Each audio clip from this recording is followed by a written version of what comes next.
Selamat pagi, Bapak, Ibu, Saudara sekalian yang kami kasih dalam Tuhan Yesus Kristus. Selamat berjumpa kembali dengan kami dari Restoration Christian Church di Los Angeles. Hari ini hari Minggu, tanggal 15 Desember tahun 2024. Kita memasuki masa Advent yang ketiga pada hari ini.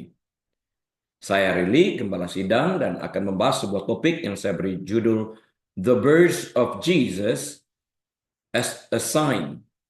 Kelahiran Yesus sebagai sebuah tanda. Nah, kita akan belajar tentang hal itu. Dan kita awali dengan doa. Tuhan Yesus, kami berterima kasih untuk kehadiran-Mu di tengah-tengah kehidupan kami. Di tengah-tengah kegelapan dunia. Kami berterima kasih Engkau menebus kami dan nama kami tercatat dalam kitab kehidupan. Berbicara dan bantu kami mengerti kebenaran firman-Mu dan bantu kami untuk melakukan sehingga kami dimerdekakan. Bersyukur dalam nama Tuhan Yesus. Amin. Baik, Bapak, Ibu, Saudara sekalian, mari kita buka Alkitab kita kepada kitab Yesaya, pasal yang ke-7, ayat yang ke-14. Kitab Yesaya, pasal yang ke-7, ayat yang ke-14, dan akan saya bacakan untuk kita sekalian. Sebab itu, Tuhan sendirilah yang akan memberikan kepadamu suatu pertanda. Sesungguhnya, seorang perempuan muda mengandung dan akan melahirkan seorang anak laki-laki. Dan ia akan menamakan dia Immanuel. Immanuel artinya God is with us. Tuhan beserta kita. Nah, saya akan memulai dengan sebuah ilustrasi terlebih dahulu. Meskipun jutaan orang merayakan kelahiran Yesus di seluruh dunia, tampaknya tidak banyak orang yang menyadari tentang makna perayaan kelahiran Yesus yang sesungguhnya. Kita tahu Yesus dilahirkan di palungan. Kita tidak boleh melewatkan untuk melihat palungan itu ada sebuah gambaran salib di sana. Jika kita lewati melihat palungan yang merupakan dan juga pada saat yang sama melihat salib, kita kehilangan makna daripada kelahiran Yesus itu sendiri. Karena dia mati, karena dia datang, dia hidup, dia dilahirkan untuk mati demi untuk menebus dosa-dosa kita. Nah, kita tahu bahwa kelahirannya tidak biasa. Karena dia lahir dari seorang perawan. Hidupnya juga unik. Karena hanya dialah yang hidup tanpa dosa. Sekalipun ia dicobai dalam segala hal. Kematiannya juga tidak biasa. Yesus bukanlah martir. Dia bukanlah korban keadaan yang tidak menguntungkan. Dia mati karena alasan yang layak. Yaitu untuk membayar upah dosa manusia yang percaya kepadanya. Karena kitab Ibrani pasal yang ke-9 ayat yang ke-22 mengatakan kepada kita secara jelas, tanpa penumpahan darah tidak ada pengampunan dosa. Jadi darah harus ditumpahkan agar kita manusia yang berdosa memperoleh pengampunan. Nah, dia juga tidak wafat hanya untuk memberikan teladan yang baik. Dia mati untuk menggantikan kita yang percaya kepadanya agar kita dapat menikmati kehidupan yang kekal bersamanya di dalam kekekalan di surga. Ada hal yang jauh lebih berarti dari semuanya itu. Tuhan Yesus datang ke dunia ini untuk menjadi juru selamat bagi kita semua yang percaya kepadanya. Perhatikan perkataan itu, juru selamat. Orang yang menyelamatkan. Ahli dalam menyelamatkan. Nggak ada yang lain kecuali dia. Yesus sendiri mengatakan bahwa dia datang untuk mencari dan menyelamatkan yang hilang. Nah, kita menemukan Setelah dia menemukan, seringkali orang juga menolak untuk diselamatkan. Ibaratnya orang tergapai-gapai, tangannya muncul ke atas karena tenggelam, ditarik nggak mau.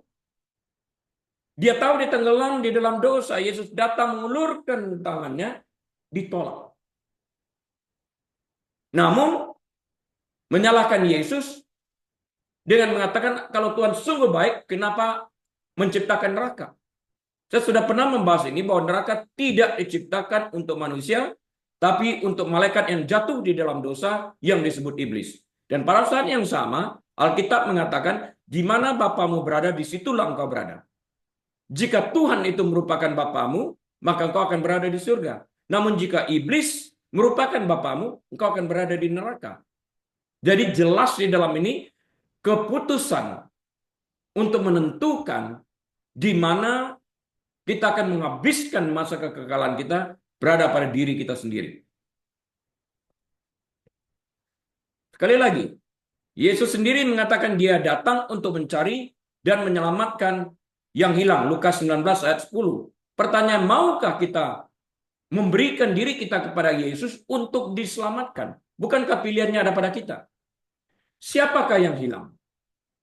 Alkitab mengatakan kepada kita bahwa semua orang, semua tanpa pengecualian, telah berbuat dosa. Dan bahwa upah dosa adalah maut. Roma 3 ayat 23 dan Roma 6 ayat yang ke-23 juga. Untuk menyelamatkan dunia, Yesus harus mati untuk itu. Karena dikatakan dalam kitab Ibrani 9 tadi, tanpa penumpahan darah tidak ada pengampunan dosa. Jadi dia lahir untuk mati, demi untuk membayar upah dosa ini tadi. Dia datang dan hidup kudus dan menanggung kematian yang seharusnya kita sekalian tanggung, merupakan bagian kita. Makna yang sebenarnya dari Natal adalah bahwa Yesus dilahirkan untuk mati karena kasihnya kepada kita.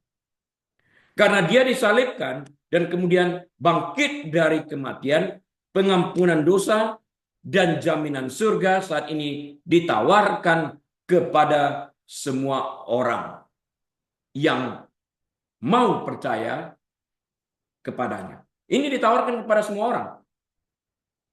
Tapi keselamatan itu hanya dijamin bagi mereka yang percaya kepada dia dengan hati. Kalau dengan pikiran banyak orang percaya. Ya, gue percaya sih dia Tuhan. Tapi kelanjutannya apa? Kalau hanya sekedar percaya dengan pikiran, iblis pun percaya. Namun iblis tidak diselamatkan. Nah, kita harus percaya dengan hati kita. Artinya kita harus beriman dan mengambil langkah iman ini dengan menerima dia sebagai Tuhan dan Juru Selamat kita. Sebagai Raja kita. Karena itu kita menyembah dia. Sudahkah Anda, Bapak Ibu Saudara sekalian, mendengarkan pengajaran ini melalui YouTube? Menerima rahmat keselamatan dari Allah.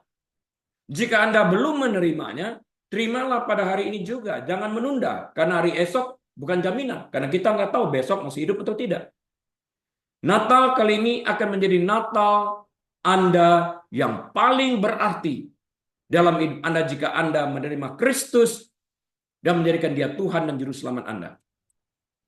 Jika kita tidak melihat bayangan salib pada palungan, kita akan kehilangan makna kelahiran Kristus yang sebenarnya.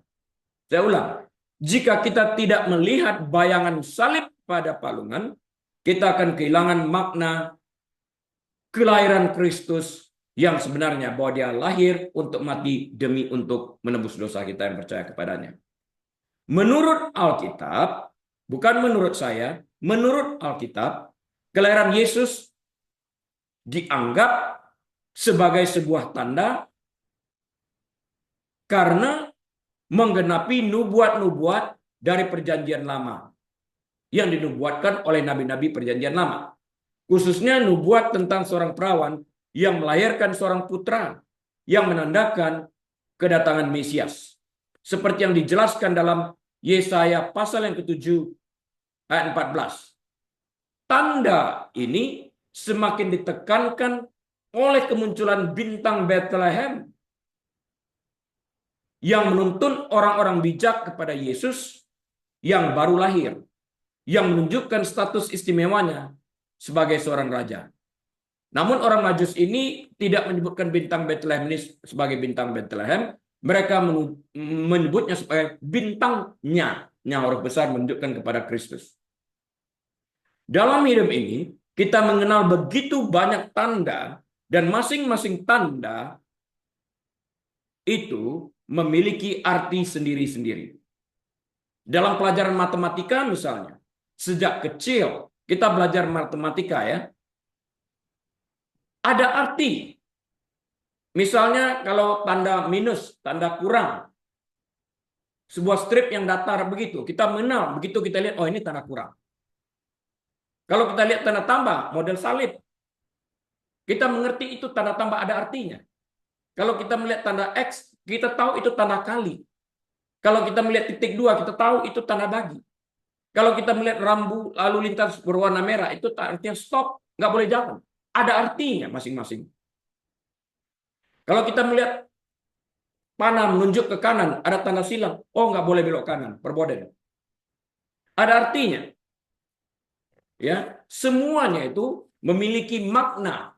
Kalau kita melihat tanda X yang diartikan sebagai tanda kali, kita mengartikannya sebagai tanda tambah,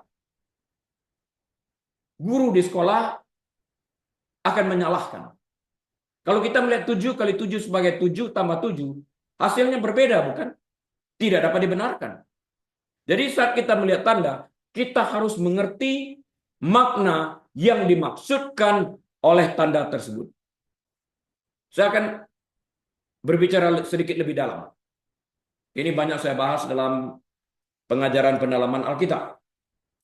Mujizat yang dilakukan Yesus digambarkan oleh Rasul Yohanes sebagai tanda. Karena itu, kita harus mengerti makna yang terkandung dari mujizat yang dilakukan Yesus, karena mujizat itu merupakan tanda. Berapa sering orang hari ini yang menerima mujizat, menerimanya sebagai, iya karena dia Tuhan, tanpa mengerti makna daripada mujizat yang dilakukan oleh Tuhan itu sendiri. Take it for granted. Pengajaran ini harus ditekankan di dalam gereja. Dalam segala sesuatu yang Tuhan lakukan di dalam kehidupan kita ini mengandung makna untuk menarik kita kembali kepada Dia. Apa makna yang tersembunyi di balik mujizat tersebut yang disebut oleh Yohanes sebagai tanda? Misalnya ya, Yesus menyembuhkan seseorang yang lahir buta, dan sebelum Yesus menyembuhkan orang yang lahir buta itu, ia mengatakan, I am the light of the world. Akulah terang dunia. Tertulis dalam Yohanes 9 ayat ke-5. Dan kemudian ia mencelikkan mata orang yang lahir buta itu. Orang yang lahir buta artinya sampai usia dewasa saat Yesus menyembuhkan, tidak pernah melihat terang. Jadi kalau dia mengatakan I'm the light of the world, dia mengatakan dunia ini gelap. Sama seperti orang yang lahir sudah buta, tidak pernah melihat terang, sampai Yesus mencelikkan matanya, kita pun berada di dalam kegelapan dunia ini yang dipenuhi dengan dosa, sampai hari Tuhan mencelikkan mata rohani kita. Artinya itu. Jadi, kalau Yesus menyembuhkan orang itu, arti rohaninya yang harus kita lihat di dalam hal ini. Ya, makna yang terkandung dalam tanda ini adalah bahwa ia datang ke dunia yang gelap, yang karena penuh dosa ini, untuk mencelikkan mata rohani orang-orang yang percaya kepadanya. Bukankah orang yang lahir buta itu tidak pernah melihat terang sama sekali sampai saat Tuhan Yesus mencelikkan matanya? Demikian juga dengan kita sekalian. Sebelum Tuhan mencelikkan mata rohani kita, kita sekalian juga hidup dalam kegelapan dunia yang dipenuhi dengan dosa. Nah, setelah kita dicelikkan, apakah kita mau buta lagi? Itu merupakan pertanyaan. Artinya sengaja melakukan dosa itu. Sebelum Yesus membangkitkan Lazarus, ia mengatakan, akulah kebangkitan dan hidup. I'm the light, I'm the resurrection and the life. Akulah kebangkitan dan hidup. Barang siapa percaya kepadaku, ia akan hidup walaupun ia sudah mati. Yohanes 11 ayat 25. Dan setelah itu ia membangkitkan Lazarus dalam Yohanes 11 ayat 43 sampai 45. Lazarus, come forth. Dia memberi perintah. Yesus secara jelas mengatakan, jikalau engkau percaya kepadaku, engkau akan melihat kemuliaan Allah. Di dalam mujizatnya itu sendiri, di dalam tanda itu sendiri ada kemuliaan Allah. Tanda di sini menjelaskan bahwa ia berkuasa atas hidup dan mati. Dan Yesus meminta agar kita percaya kepadanya, agar kita dapat melihat kemuliaan Allah dalam kekekalan. Mujizat apa yang kita alami pada hari ini? Anda berdoa supaya Tuhan memberikan pekerjaan. Setelah Tuhan memberikan pekerjaan, bisakah kita melihat tangan Tuhan yang murah hati itu memberkati kita? Seringkali kita take it for granted dan ngomel. Cobalah hari ini jadikan turning point bagi kita untuk mengenali mujizat-mujizat yang Tuhan lakukan ini. Kita menjerit Tuhan nggak cukup biayanya, Tuhan menaikkan gaji. Dan kemudian apa? Akulah Tuhan yang memultiplikasikan. Kan itu maknanya di dalam hal ini. Bisakah kita melihat akan hal ini sehingga kita tidak hidup di dalam dosa? Kita menjerit, Tuhan berkati aku, Tuhan memberkati, dan kemudian apa? Bisakah kita melihat makna dari arti mujizat yang Yesus lakukan? Minta pekerjaan itu gampang, Tuhan bisa berikan. Dan kemudian kita take it for granted dan ngomel. Saya baru menjelaskan tentang arti atau makna. Nanti kalau nggak mengerti ini atau terhilang tadi sejenak, dengarkan khotbah ini. Karena ini Anda nggak bisa lewatkan apa yang dimaksudkan dengan tanda daripada mujizat itu. Kalau ini terlewat, seluruh khotbah ini tidak akan dimengerti. Sebelum Yesus membangkitkan Lazarus, ia mengatakan, akulah kebangkitan dan hidup. Yohanes 11 ayat 25. Saya katakan itu tadi. Setelah itu yang membangkitkan Lazarus dalam Yohanes 11 43 45. Dalam Yohanes 11 ayat 40, Yesus secara jelas mengatakan, jikalau engkau percaya, engkau akan melihat kemuliaan Allah. Tanda di sini menjelaskan bahwa ia berkuasa atas hidup dan mati. Kenapa kita tidak percaya?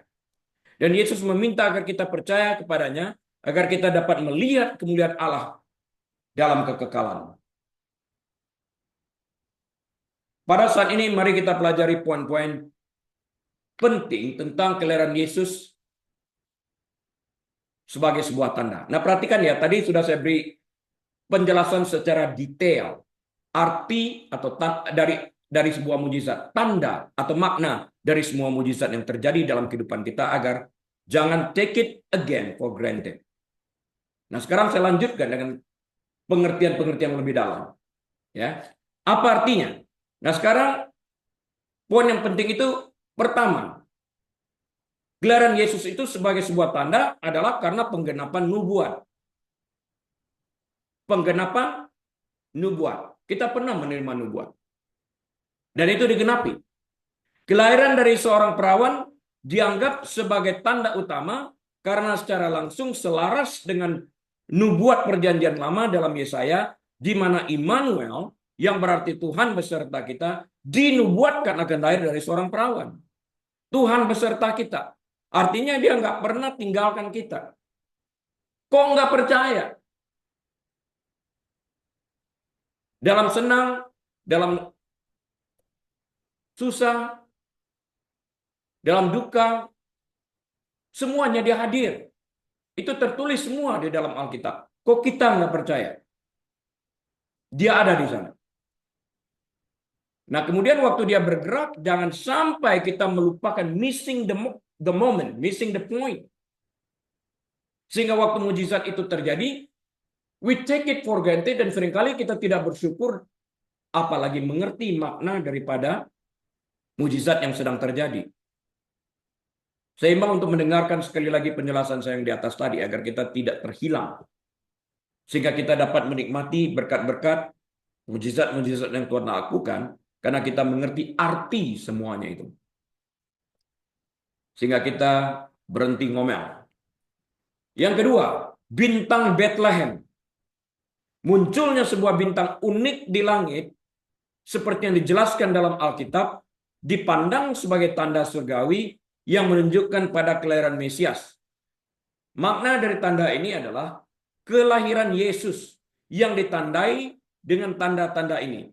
Menandakan campur tangan kuasa Tuhan dalam sejarah manusia. Menunjukkan kasih dan rencananya bagi umat manusia dengan mengutus putranya ke bumi. Saya sekarang diingatkan tentang mujizat yang Tuhan lakukan dalam waktu mengeluarkan orang Israel dari perbudakan di Mesir. Ini nggak ada dalam catatan saya. Saya hanya diingatkan pada saat ini. Tuhan melakukan begitu banyak mujizat.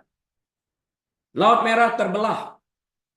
Firaun dan orang-orang yang mati di dalam Laut Merah yang kemudian bersatu kembali. Mana diturunkan. Burung puyuh didatangkan. Air diberikan.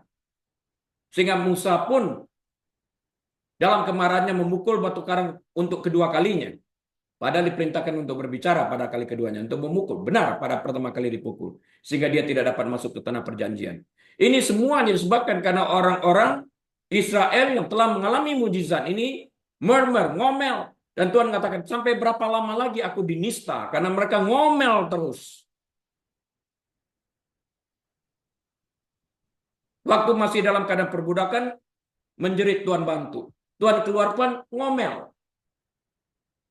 Yang pusing Tuhan, walaupun yang diomelinnya Musa. Tapi Musa itu sebagai perantara. Karena saya ajak kita untuk mengerti tanda dari saudara semuanya itu untuk melunakkan hati kita untuk tidak mengomel. Karena Tuhan gak suka akan hal yang ini. Belajar daripada kesalahan orang Israel ini. Sekarang mari kita pelajari apa bintang Bethlehem itu. Bintang Bethlehem dikaitkan dengan kelahiran Kristus dan kunjungan orang-orang Majus, orang-orang bijak. Sebagaimana dicatat dalam Matius pasal yang kedua ayat 1 sampai 12.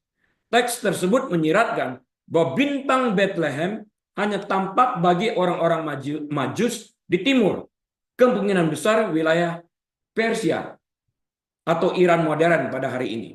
Tidak ada catatan Alkitab tentang orang lain yang mengamati bintang Bethlehem ini, kecuali orang-orang Majus ini. Jadi bintang khusus, tanda. Orang-orang Majus di timur melihat sesuatu di langit. Bintang Bethlehem yang mengingatkan mereka pada fakta bahwa Mesias Yahudi telah lahir. Orang-orang Majus tidak menyebut bintang Bethlehem dengan nama itu, tidak menyebutnya sebagai bintang Bethlehem. Dalam Matius 2 ayat 2, orang-orang Majus ini menyebutnya sebagai bintangnya yang huruf besar, bintang Kristus ini. Karena bintang itu merupakan tanda bagi mereka bahwa seorang raja, R-nya huruf besar, telah lahir. Raja biasa kan nggak ada tanda bintang ini.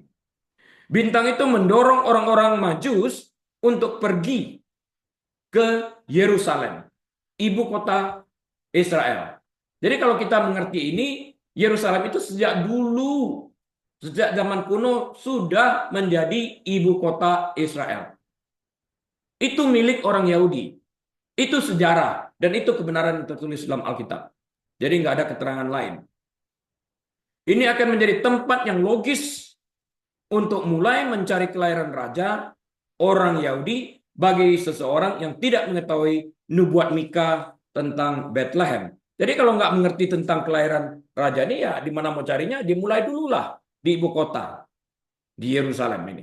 Di Yerusalem, orang-orang Majus mengunjungi Raja Herodes dan diberitahu bahwa raja baru yang mereka cari akan lahir di Bethlehem. Bethlehem itu di tanah Yudea, bukan di Yerusalem.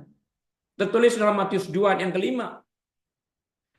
Orang-orang Majus itu meninggalkan istana Herodes dan bintang Bethlehem menampakkan diri kepada mereka sekali lagi. Artinya dulu pernah. Nah, dan lihatlah. Ini tertulis dalam Matius 2 ayat 9 dan 10. Saya bacakan. Bintang yang mereka lihat di timur itu mendahului, garis bawahi, mendahului mereka hingga tiba dan berhenti. Setelah mendahului, mereka bintang berhenti di atas tempat di mana anak itu berada. Ketika mereka melihat bintang itu, sangat bersukacitalah mereka. Bintang Bethlehem yang tampaknya bergerak karena mendahului. Jadi ada sebuah pergerakan.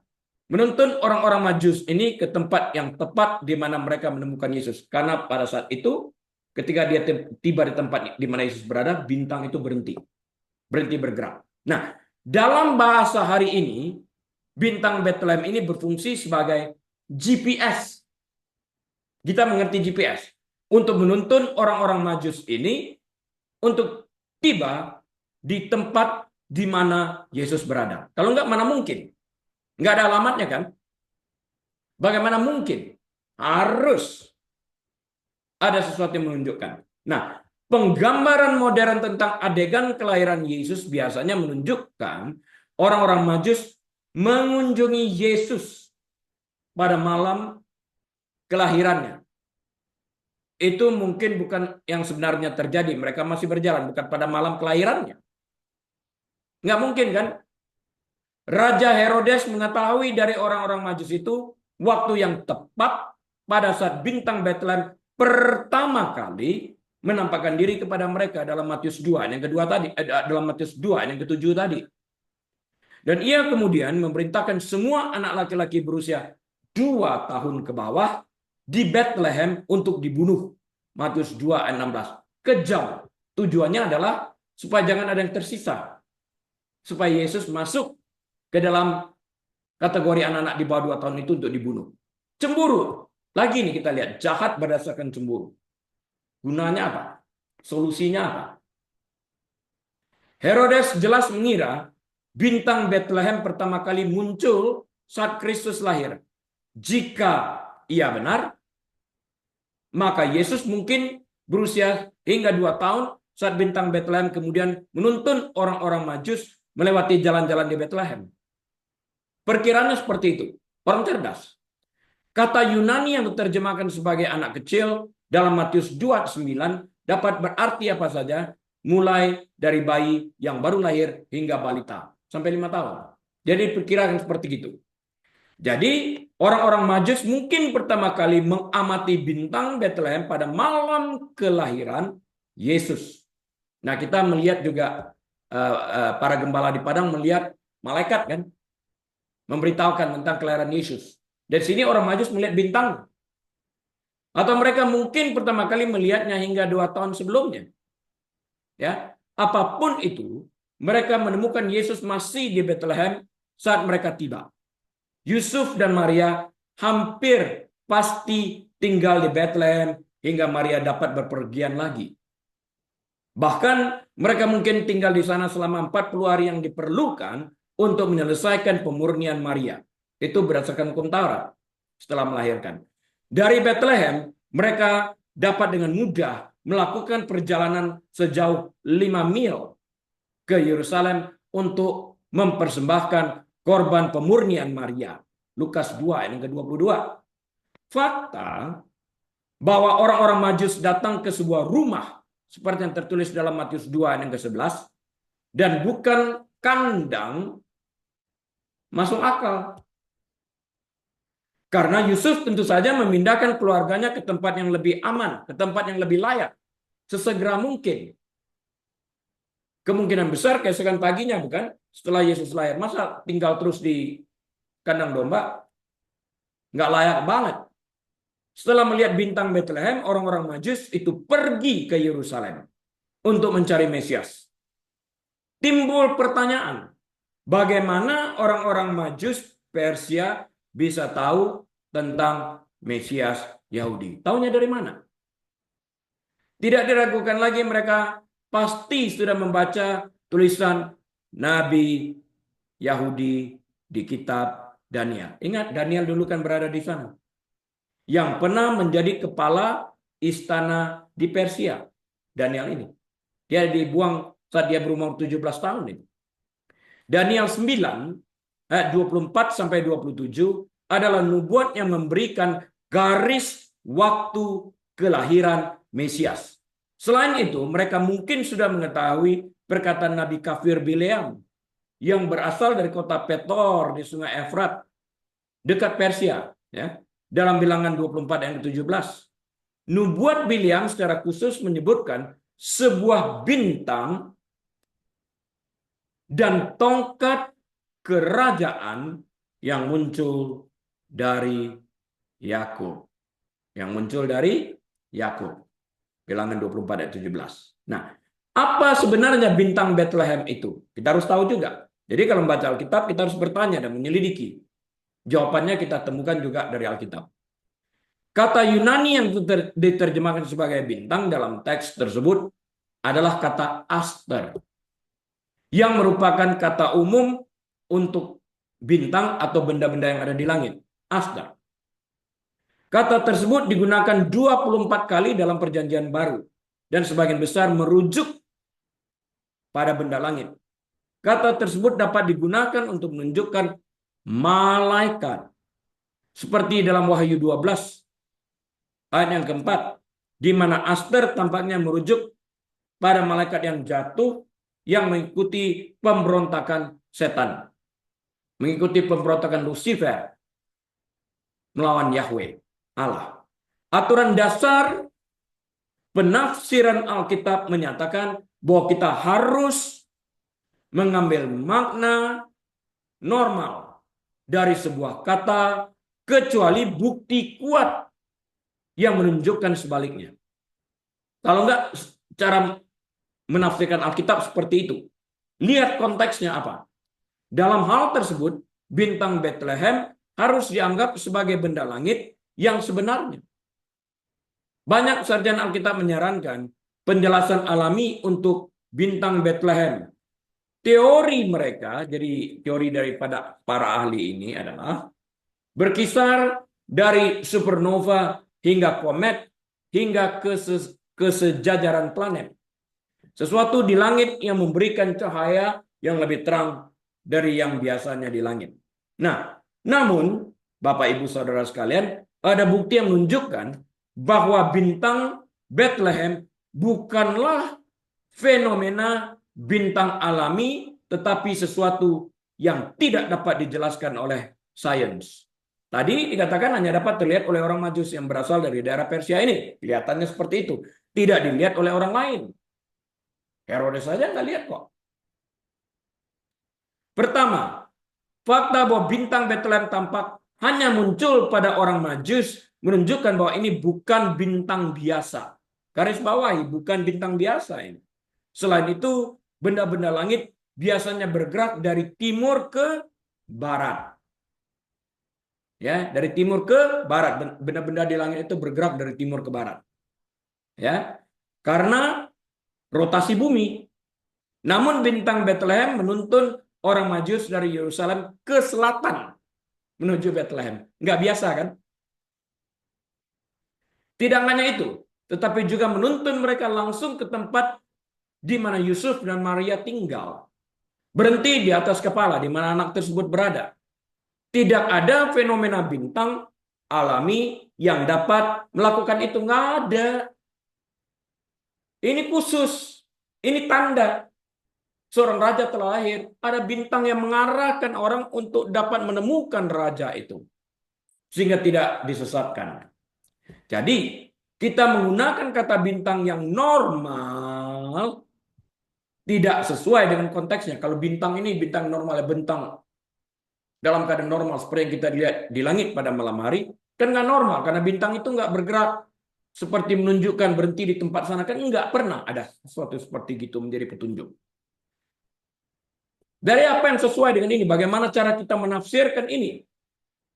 Pertama, kalau bintang di langit itu bergerak dari timur ke barat, ini kan enggak. Ya kan? Dia menuntun orang Majus dari Yerusalem ke selatan pergerakannya. Bintang Bethlehem dalam Matius 2 ayat 1 sampai 12 kemungkinan adalah malaikat atau manifestasi dari kemuliaan Shekinah. The Shekinah glory, ya. Shekinah yang secara harfiah berarti tempat tinggal Allah. Dwelling or settling dalam bahasa Inggrisnya. Tempat kediaman Allah yang menunjukkan manifestasi kehadiran Tuhan yang terlihat. Pernah nggak kita tahu tentang kehadiran Tuhan yang terlihat ini? Sebelum ini, penampakan Shekinah yang paling menonjol adalah tiang awan yang menuntun orang Israel di siang hari dan tiang api yang menuntun mereka di malam hari. Keluaran 13 ayat 21. Itu Shekinah. Itu hadiran Allah. Kita tahu mereka dituntun oleh tiang api pada malam hari, tiang awan pada siang hari. Nah, ini Bintang yang dimaksud adalah malaikat. Sama seperti itu. Kehadiran Allah yang menuntun orang-orang Majus ini bergerak ke Yerusalem ini ke Bethlehem ini dari selatan. Bertentangan daripada keadaan normal timur ke barat. Ya. Jadi jika penggunaan kata bintang yang normal tidak sesuai, kita harus menyesuaikan dengan konteks yang sebenarnya dalam pengertian yang sebenarnya. Shekinah jelas dapat menuntun orang ke lokasi tertentu dan terlihat kemungkinan kemudian sehubungan dengan pelayanan Kristus. Misalnya Matius 17 ayat yang kelima, Kisah Para Rasul 1 ayat yang ke-9 sebagai referensinya.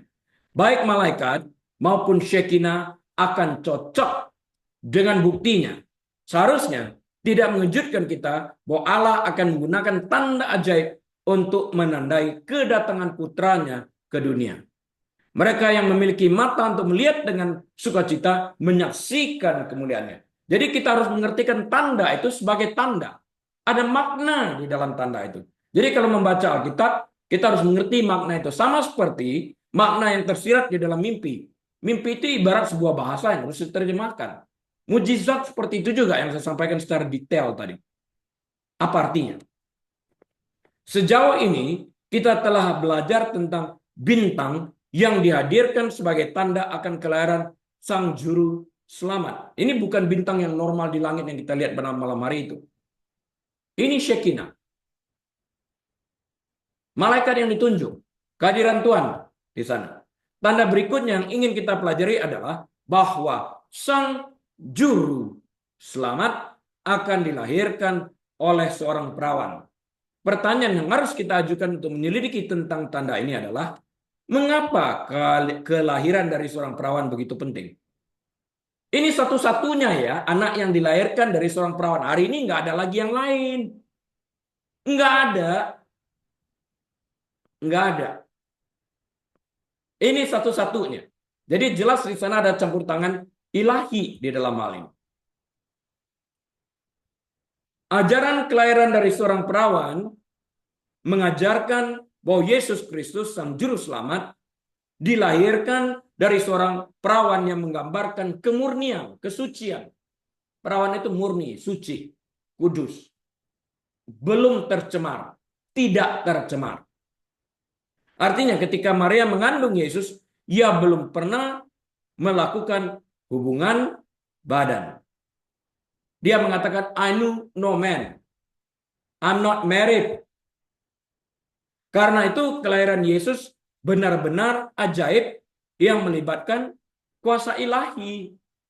Kelahiran Yesus dari seorang perawan adalah ajaran yang sangat penting dan harus ditekankan dan diajarkan dengan jelas oleh Alkitab dalam Matius 1 ayat 23, Lukas 1 ayat 27, dan ayat 34. Mari kita lihat bagaimana kitab suci menggambarkan kelahiran dari seorang perawan. Malaikat Gabriel mengunjungi perawan Maria untuk menyampaikan kabar baik bahwa ia menjadi ibu Mesias.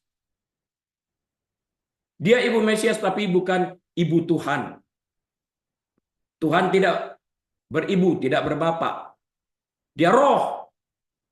Maria bertanya, bagaimana hal itu mungkin terjadi? Karena aku belum bersuami. Jelas dong, pertanyaan ini logikanya. Masa iya aku bisa hamil, aku belum menikah, aku nggak ada suami? Bagaimana penjelasanmu, malaikat?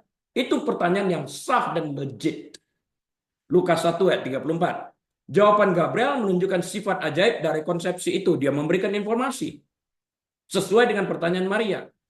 Kenapa engkau bisa hamil sekalipun belum bersuami? Hal ini disebabkan, ini jawabannya, Roh Kudus akan turun atasmu dan kuasa Allah yang maha tinggi akan menaungi engkau. Sebab itu anak yang kau lahirkan itu akan disebut kudus, anak Allah, karena campur tangan kuasa Allah ini tadi.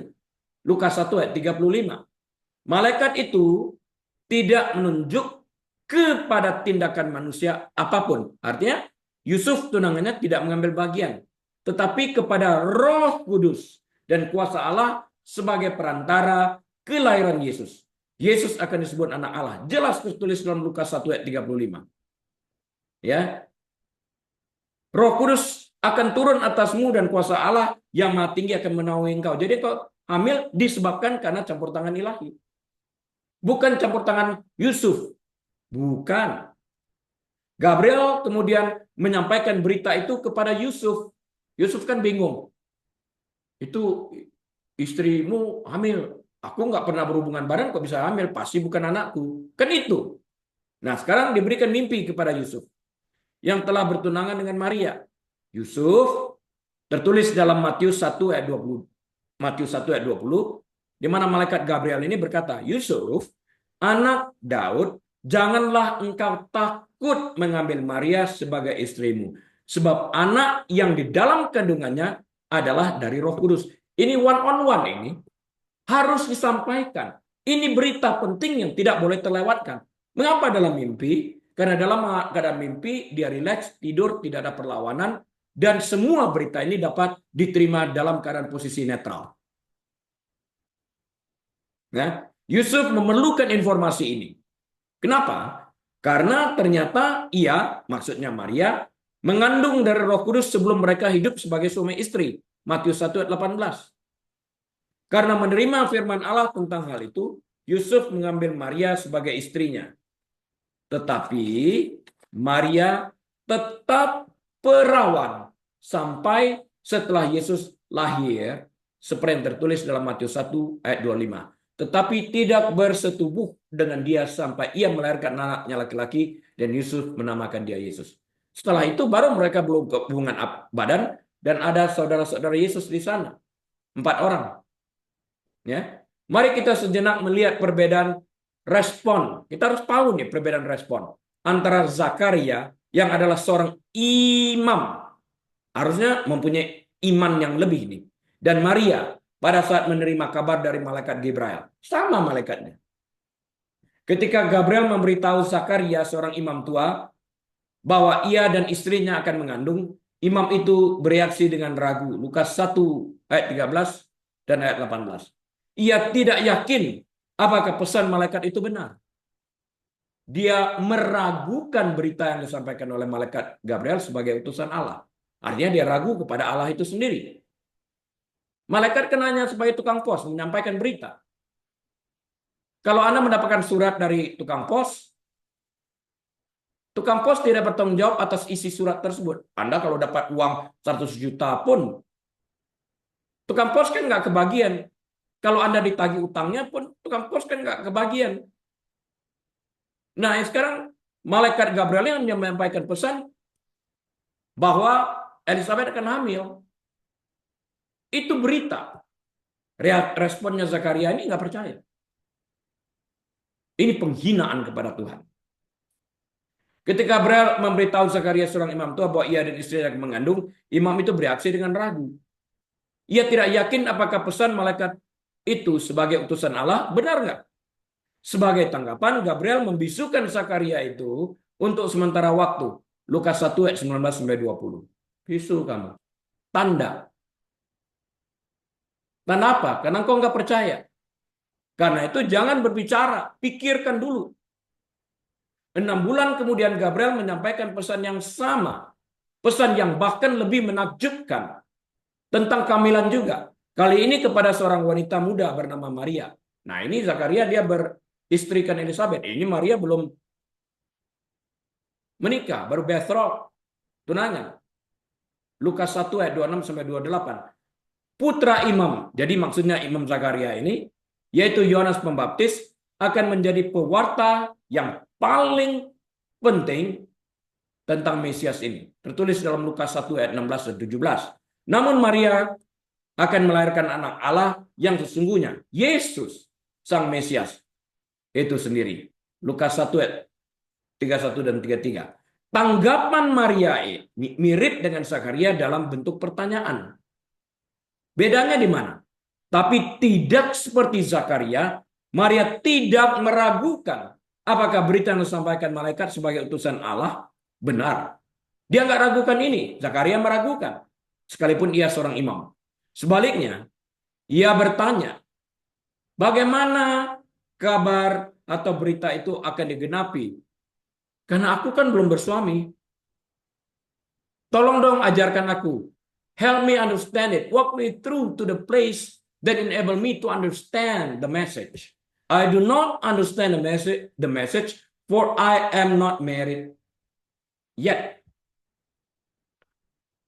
Maka Gabriel bereaksi dengan lebih banyak informasi alih-alih teguran. Dia berikan informasi yang lebih komplit. Beda dengan Zakaria, dibisukan. Lihat perbedaannya di sana. Jadi kita harus hati-hati, kita belajar dari sini, belajar dari kesalahan Zakaria. Jangan terburu-buru mengasumsikan kita karena kita berhadapan dengan Allah.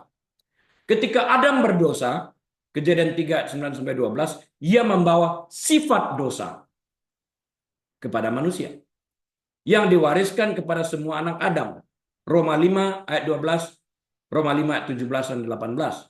Konsepsi Yesus melalui Roh Kudus, alih-alih melalui seorang ayah manusia, mencapai dua tujuan. Konsepsi itu membebaskan Yesus dari dosa yang diwariskan semua ayah kepada anak-anak mereka. Ayah biologis. Ini kan bukan. Konsepsi itu juga menggenapi nubuat bahwa Mesias akan lahir dari seorang perawan tanpa campur tangan pria. Yesaya 7 ayat 14 tadi. Ini berarti Yesus secara harfiah akan menjadi anak Allah karena bapaknya bukan Yusuf, tapi Allah. Yahweh ayahnya. Ia akan lahir kudus, tanpa dosa sama sekali. Karena Yusuf tidak mengambil bagian di dalam hal ini. Dan tetap demikian selamanya. Tetap mudah untuk melupakan bahwa kehamilan Maria yang tidak terduga selama pertunangannya dengan Yusuf akan menciptakan dilema sosial. Apalagi pada waktu itu. Wanita hamil belum menikah dirajam batu. Yusuf di sisi lain cenderung membatalkan rencana pernikahan ketika ia mengetahui bahwa Maria sedang mengandung anak yang bukan anaknya sendiri. Ya normal lah ya pikiran seperti itu.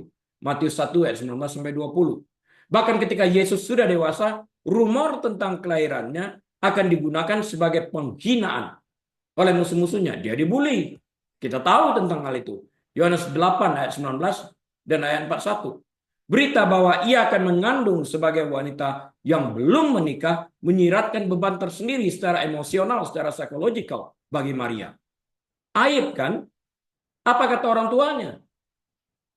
Namun Maria akan menanggapi dengan ketaatan yang penuh sukacita. Lukas 1:38. Maria ingat, catat ini baik-baik. Maria nggak katakan, mari aku diskusikan dulu dengan tunanganku. Mari aku diskusikan dulu dengan keluargaku. Kan nggak begitu. Di tempat dia katakan, jadilah padaku seperti yang kau kehendaki. Seperti yang kau katakan. Keputusan di tempat. Dia nggak minta diskusi dulu. Artinya dia siap menanggung konsekuensi yang akan terjadi pada dirinya. Luar biasa ini orang. Kelahiran Yesus Kristus dari seorang perawan telah dinubuatkan dalam perjanjian lama. Sebab itu, Tuhan sendirilah yang akan memberikan kepadamu suatu petanda. Sesungguhnya seorang perempuan muda mengandung dan melahirkan seorang anak laki-laki dan ia akan menamakan dia Immanuel. Ini terjadi. Ini langsung Maria. Tanpa persetujuan, tanpa komunikasi terlebih dahulu dengan Yusuf tunangannya ataupun dengan anggota keluarganya. Dia sebagai alat di tangan Tuhan. Lihat kalimat Maria. Aku ini hamba Allah. Jadilah padaku seperti yang kau katakan. Lihat, dia taat, dia tunduk. Jadi di dalam hal ini dia tidak perlu minta izin kepada tunangannya ataupun kepada orang tuanya ataupun anggota keluarganya. Dia hamba Allah. Allah yang menentukan. Sama seperti sistem tentara. Kamu milik negara, diperintahkan harus pergi kemanapun itu. Yes, sir. Maria mengambil sikap yang sama. Kelahiran Yesus Kristus dari seorang perawan ini telah dinubuatkan dalam perjanjian lama. Sebab itu Tuhan sendirilah yang akan memberikan kepadamu suatu petanda. Sesungguhnya seorang perempuan muda mengandung dan akan melahirkan seorang anak laki-laki dan ia menamakan dia Immanuel. Yang kita baca dalam Yesaya 7:14 tadi. Dikutip dalam Matius 1:22 lagi. Ada juga kemungkinan kiasan tentang kelahiran dari seorang perawan dalam Kejadian 3:15. Ini pertama kali gospel masuk dalam Alkitab setelah manusia pertama jatuh dalam dosa. Kejadian 3:15. Ini berita baik. Yang mengatakan bahwa keturunan ini terjemahan bahasa Indonesia. Dalam bahasa Inggris tidak diterjemahkan sebagai keturunan, tapi diterjemahkan sebagai seed atau benih dari perempuan akan meremukkan kepala ular. Itu pernyataannya. Nah, saya membuat catatan di sini. Kita tahu wanita atau perempuan tidak memiliki benih. Yang memiliki benih adalah laki-laki atau pria. Karena itu yang dimaksud di sini adalah benih dari Allah Bapa, yaitu Yesus Kristus. Dengan demikian kita dapat mengerti bahwa Yusuf memang tidak mengambil bagian atau tidak memegang peranan dalam hal kelahiran Yesus. Titik.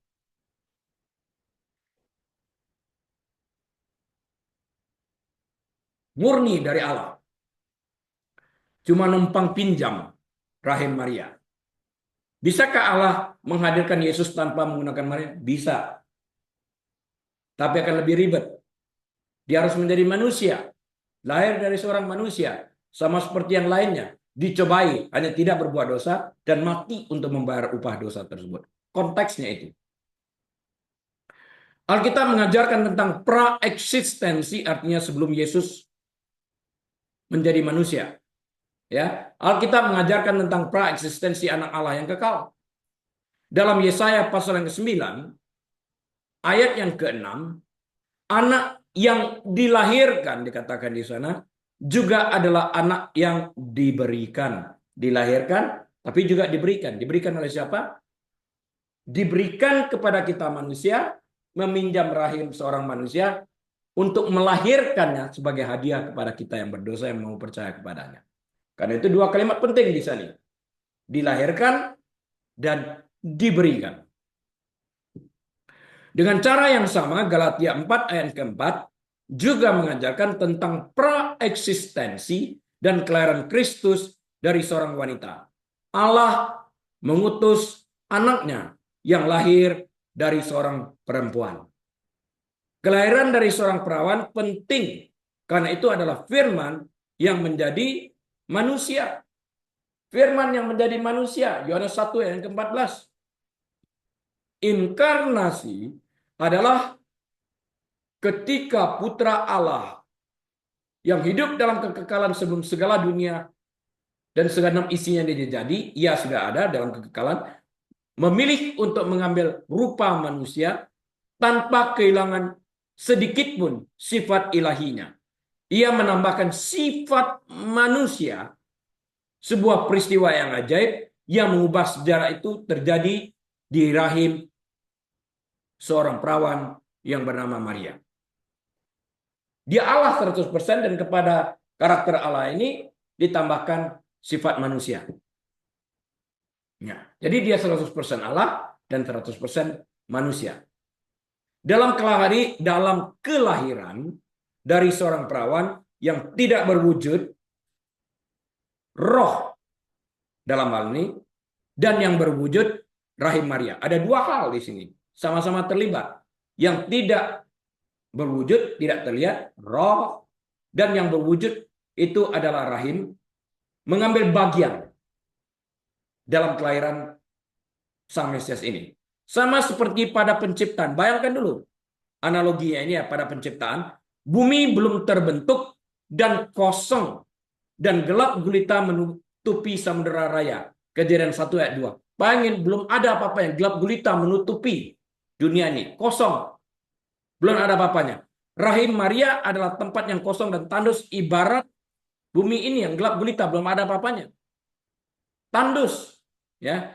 Dan sama seperti pada saat penciptaan, roh Allah melayang-layang di atas permukaan air. Kejadian 1 ayat 2. Roh Allah turun ke atas Maria. Tadi dikatakan, Lukas 1 ayat 35 juga mengatakan ini. Hanya Allah yang dapat membuat sesuatu dari ketiadaan. Artinya, dari yang tidak ada menjadi ada. Dari yang tidak terlihat menjadi terlihat. Dari yang tidak dapat diraba menjadi dapat diraba di dalam Yesus Kristus. Allah menjadi manusia. The God man, Allah manusia. Hanya Allah yang dapat melakukan mujizat penciptaan, inkarnasi, dan kelahiran dari seorang perawan. Jadi simpulnya begini, waktu dunia ini masih gelap, kosong, kering, tandus, roh Allah melayang-layang di atas permukaan air itu. Nah, rahim ini tandus. Maria belum menikah. Roh Allah turun dan melakukan penciptaan di dalam rahim tersebut. Inilah mujizat itu. Dan kita harus mengerti makna daripada mujizat yang dilakukan tentang kelahiran Yesus melalui rahim seorang manusia ini. Purpose-nya, kudus, suci, tidak bercacat, tidak bercela untuk membayar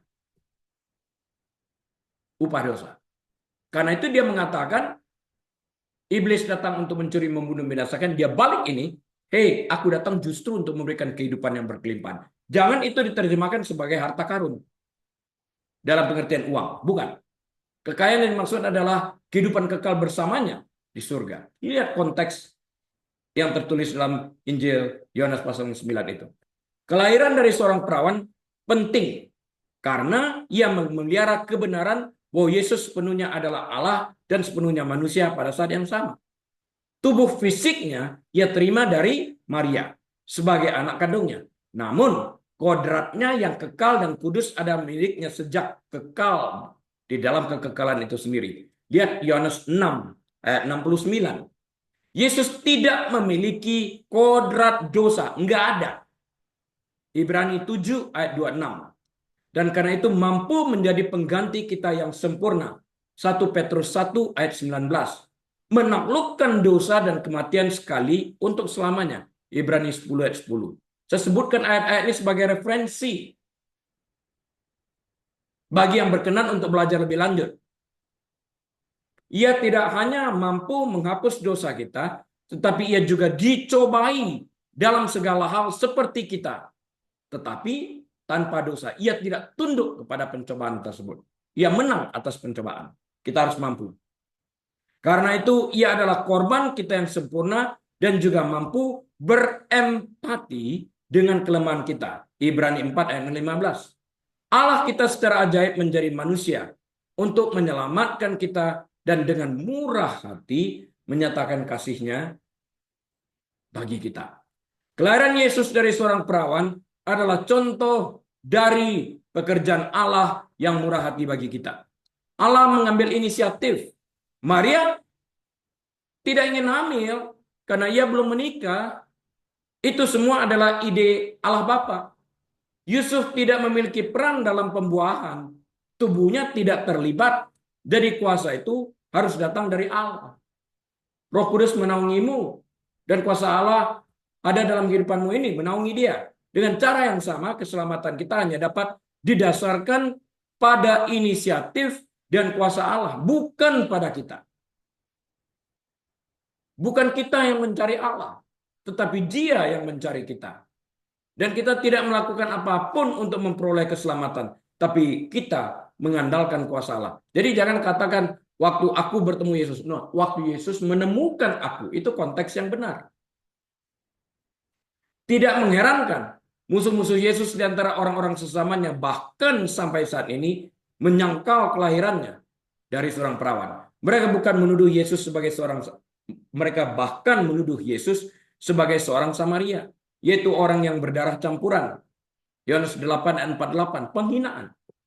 Mereka yang saat ini menyangkal kelahiran Yesus dari seorang perawan bertentangan dengan ajaran kitab suci yang menunjukkan dengan fakta-fakta ini. Mempertanyakan mujizat-mujizat lain yang tercatat dalam Alkitab, mereka ragukan. Dan membuka pintu bagi penyangkalan terhadap keilahian penuh Yesus Kristus atas kemanusiaannya yang penuh. Yesus, Bapak Ibu Saudara sekalian, adalah 100% Allah dan pada saat yang sama juga adalah 100% manusia.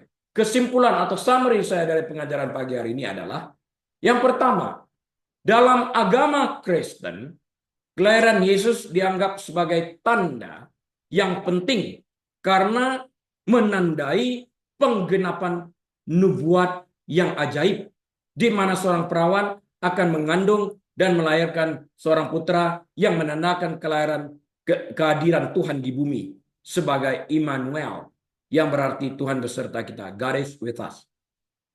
Setelah Maria yang hamil melalui Roh Kudus, nggak ada lagi wanita lain yang hamil oleh Roh Kudus. Nggak ada. One and the only. Karena itu tanda. Sebuah peristiwa supranatural yang menunjukkan bahwa Yesus sepenuhnya Allah dan sepenuhnya manusia, yang berfungsi sebagai bagian penting dari rencana keselamatan Tuhan dalam kehidupan kita manusia berdosa yang percaya padanya. Poin yang kedua, secara keseluruhan, kelahiran Yesus dianggap sebagai tanda yang penting karena menandakan inkarnasi Tuhan, yang menunjukkan bahwa Tuhan memasuki dunia dalam bentuk manusia untuk menebus umat manusia melalui Yesus Kristus, yang menunjukkan kasih Allah yang sempurna tanpa cacat dan celah di dalam kehidupan orang-orang yang percaya kepadanya ini. Mereka diselamatkan. Amin. Mari kita berdoa. Tuhan Yesus, kami terima kasih. Biarlah apa yang sedang Kau sampaikan ini menjadi bagian di dalam kehidupan kami. Bantu kami menjadi pelaku yang aktif. Bapak Ibu Saudara sekalian, dikasih Tuhan, mari kita buka pintu hati kita dan angkat kedua tangan kita. Terimalah berkat Tuhan. Tuhan memberkati engkau dan melindungi engkau. Tuhan menyinari engkau dengan wajahnya dan memberi engkau kasih karunia. Tuhan menghadapkan wajahnya kepadamu dan memberi engkau damai sejahtera. Tuhan membuat engkau menjadi kepala, bukan ekor. Naik, tidak pernah turun. Diberkati engkau saat engkau masuk. Diberkati engkau saat engkau keluar. Diberkati bakulmu. Diberkati tempat adonanmu. Diberkati kandunganmu. Diberkati kesehatanmu. Diberkati pekerjaanmu. Diberkati pelayananmu. Diberkati rumah tanggamu. Diberkati anak cucumu. Apapun yang kau kerjakan dengan kedua tanganmu, Tuhan yang membuat berhasil. Dan Tuhan dipermuliakan. Dan biarlah kita membuka lembaran waktu kita ini dengan hati penuh dengan ucapan syukur, dengan hikmat marifat dari Allah Bapa, damai sejahtera dari Tuhan Yesus, dalam persekutuan yang manis dan erat bersama dengan Tuhan Allah Roh Kudus, saat ini sampai selama-lamanya. Yesus Tuhan datang kali kedua yang menjemput kita semua yang percaya kepadanya. Haleluya. Semua umat Tuhan yang menerima berkat sama-sama mengatakan amin. Tuhan Yesus memberkati. Baik, Bapak Ibu Saudara sekalian, sampai berjumpa pada kesempatan mendatang atas seizin Tuhan. Saya Rili, mohon diri. Shalom.